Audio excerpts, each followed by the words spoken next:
मंडळी, आपल्या देशामध्ये लवकरच लोकसभा निवडणुका होणार आहेत. त्यामुळे आता देशभरात सर्वत्र या निवडणुकांविषयी चर्चा सुरू आहेत.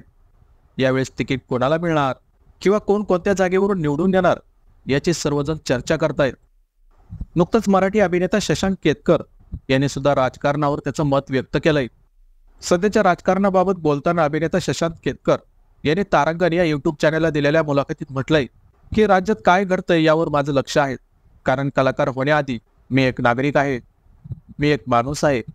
रस्त्यावर चालताना, फिरताना, भाजी घेताना, शूटिंग करताना मला अनेकदा प्रॉब्लेम दिसतात. त्याबरोबरच देशात होणारी विकासाची कामंही दिसत असतात. ज्यांनी चांगली कामं केलीत त्यांचं मी कौतुक करतो.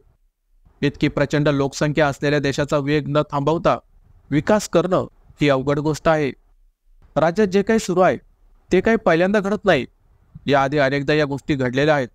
मी एक व्हिडिओ पाहिला, त्यात असं म्हटलं होतं की अमित शहांचा मुलगा BCCIचा अध्यक्ष कसा होऊ शकतो? त्याने कुठे क्रिकेट खेळलंय?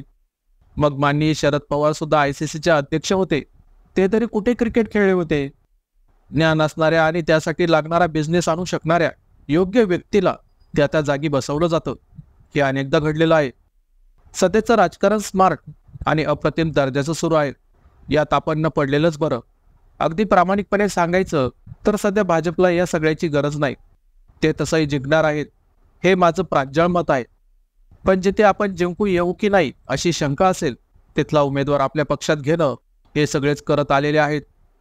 जनतेची प्रगती होणार असेल तर तुम्ही कोणालाही पक्षात घ्या आणि काढा, मात्र देश चांगल्या पद्धतीने घडवा, असं अभिनेता शशांक केतकर यांनी या मुलाखतीत म्हटलं आहे.